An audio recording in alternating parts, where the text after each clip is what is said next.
Hi, this is Renita. In my opinion, EQ, which stands for emotional quotient, means the level of emotions in a person and exercising proper control over. So, if someone has a high EQ, they would be able to perceive others' emotions in a better way and would also be able to keep their own emotions in check.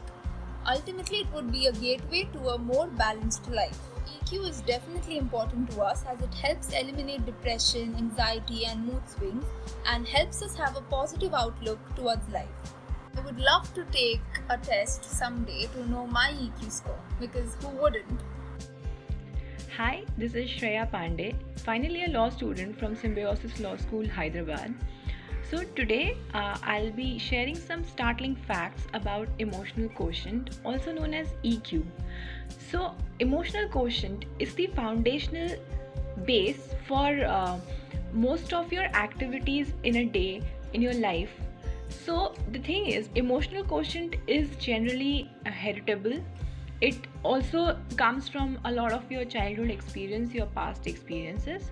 But wait, that doesn't mean that you cannot work or improve your emotional quotient. So there are some startling statistics and shared by some research institutes, I believe mostly Harvard Business Institute, and it says that 90% of the successful leaders, they have a very high emotional quotient.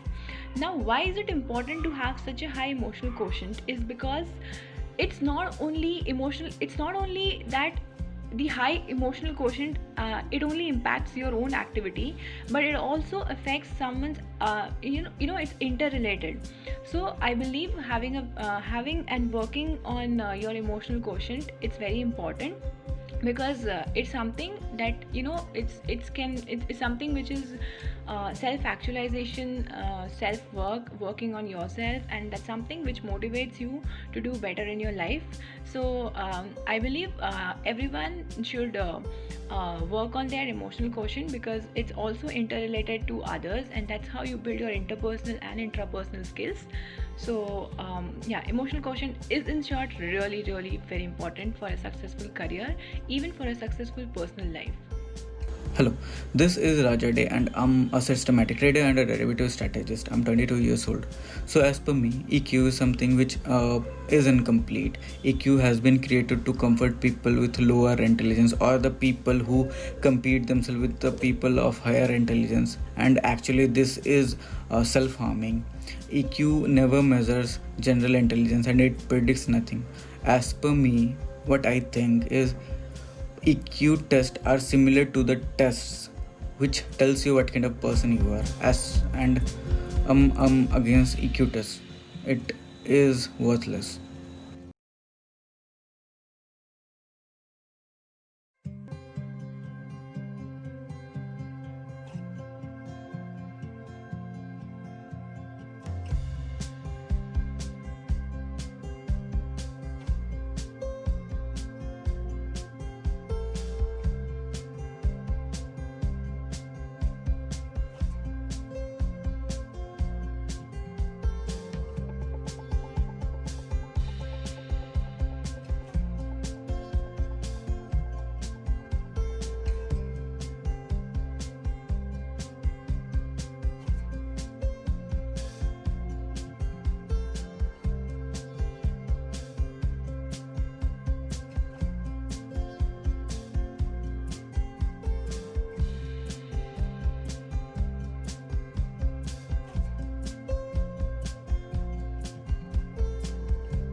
Richa, second year medical student. My age is 22. EQ is emotional quotient, which helps you to know about your expression, your emotional expression, how you express yourself. And yes, I would like to have a survey on it in order to know my EQ. मेरा नाम नितिन है, मैं 23 साल का हूँ और emotional quotient मेरे हिसाब से एक ऐसा फंडामेंटल ट्रेट है ह्यूमन में जो कि काफ़ी डिसाइडिंग फैक्टर है। लीडरशिप क्वालिटी एक अच्छे इमोशनल कोसेंट के साथ ही आती है। इमोशनल कोसेंट मतलब decision making quality with respect to emotional aspect, जैसे कि आप अपने एंगर को मैनेज कर सकते हैं कि नहीं, आप अपने जॉय को मैनेज कर सकते हैं कि नहीं, आप अपने अंदर के गुणों से सेल्फ अवेयर हैं कि नहीं। तो ये सारी चीज़ें इंसान को मदद करती है। Hello everyone, I'm Mohit Jain, your host, your dost, and yes, yet again in the ghost mode. So you must have assessed your score over this attitude. And before that, let me welcome you all to EIQ, Emotional Intelligent Quotient, Chapter 3, that is on attitude. So you must have assessed yourself. And what is this attitude actually all about? Social psychologists have identified several ways in which attitudes are used by individuals, isn't it? One of these is known as the knowledge function, where attitudes are used to organize mentally all the knowledge we have amassed about the world, and the using of information in this way can help us make more sense of the world. Another is the ego defensive function, whereby attitude is used to help defend self-image or ego. Let me take an example. Someone who feels inadequate in the workplace may try to make someone else appear inadequate or inferior. And believe me, I have seen this. Someone who is actually inadequate in the workplace may try to make someone else appear inadequate or inferior, even in some cases to make them the butt of other people's jokes, as a way of shielding their own feelings of inadequacy or inferiority from the scrutiny of others. Since you feel inferior, you always try to make others feel inferior, and it's always the other way around too. The third and popularly most common is the value expressive function, which refers to the use of attitudes to express one's values. In this way, your attitude will reveal to others who and what you are and what you believe in, and how you are likely to respond or behave in certain situations. Whatever you are, the nature you have, you will always give that to others. One keyword towards a good attitude to life in general is your own enthusiasm. And this is this thing for living that a person with the right attitude will convey to others. The energy you have, you will convey it to others. Our attitude is something that is noticed by other people more than ourselves, isn't it? And having the right attitude is increasingly important in modern living, in modern corporates. When we buy goods, for example, when we buy goods, we expect the person serving us to be energetic, to be more knowledgeable about the products they are selling, isn't it? And at the same time, eager to help and to be anxious to please the customers. In this type of energy that people convey to others in all kinds of different situations. This is the energy which we need to convey it to others, because that is what we expect from others. You people are always asking me that why a psychometric test need to be done. This is one of the chapter of psychometric test, that is attitude. And if you have taken this test and you are listening to the analysis at the end, you must be knowing that why it is required. A positive attitude is what is required.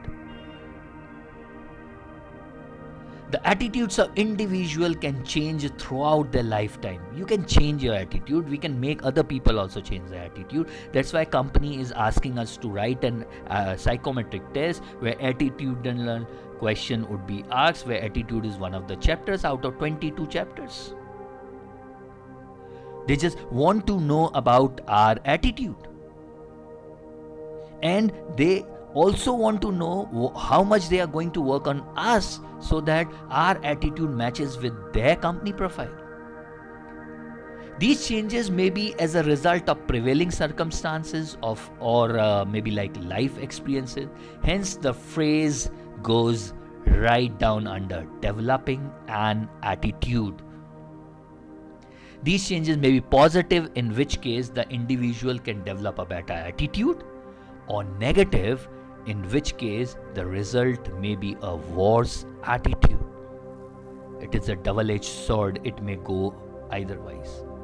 See, attitude is something like salt in our food. ज़्यादा हो तो नहीं खाएंगे खाना, कम हो तो ठुकरा दिया जाएगा. कम हो तो थोड़ा ऊपर से मिलाया जा सकता है, मगर ज़्यादा हो नमक तो उस खाने को खाया नहीं जाता.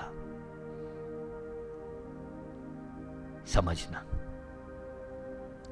Sometimes attempts at changing the attitude of an individual may work, or they may have the reverse effect in which the attitude is changed, but in an opposite direction to that which was intended.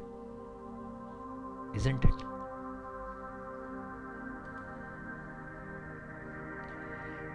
As our attitudes are often formed by external influences, individual whose results are less than encouraging on this test may find it worth considering whether such influences are present in their lives. If these influences are negative, can the situation be changed so that any negative attitude can be reversed? If you have a low score in today's assessment, think about it. Think about whether you people can change your score. Again, come back, take the test maybe after a month, and then see the change in yourself. A degree of self-analysis is often advantageous, as the more we understood about our attitudes and beliefs, the more chance we have of identifying and changing our negative attitudes to the more positive ones. It won't be that easy to change other people's attitude, but it's always easy to change ours. That was just a small analysis on attitude from my experience of 23 years of being teaching and training people all pan India, where I have covered till date 83 engineering colleges to be more precise. So what we have seen is attitude is very personal, but it is something which is used, which is seen, which is analyzed by others. So let's work on it. If we can work and aim towards positive attitude, and that is our motive. Aptitude, a positive attitude, and magic happens, isn't it? So stay connected with us and do watch a small piece of advice on social intelligence. We would be coming up next with the chapter 4 on psychometric test on EIQ analysis. That would be social intelligence very soon. And before taking the test on social intelligence, I would recommend you to watch what our specialist Mohua Roy wants to say. She's a psychologist and counselor on behavioral aspects. We have a small interview recorded. The link would be there in the description below. It is 20 minutes to success. So please watch that before you take up the social intelligence test. So on the note, I'll see you again with social intelligence, EIQ and its analysis. Hope this will be of help to all of us. And with this positive attitude, a positive note, I'll see you soon. Thank you, everyone.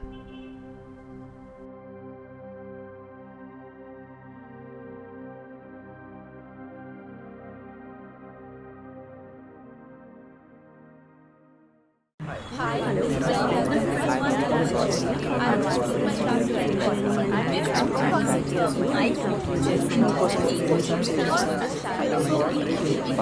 my class Control,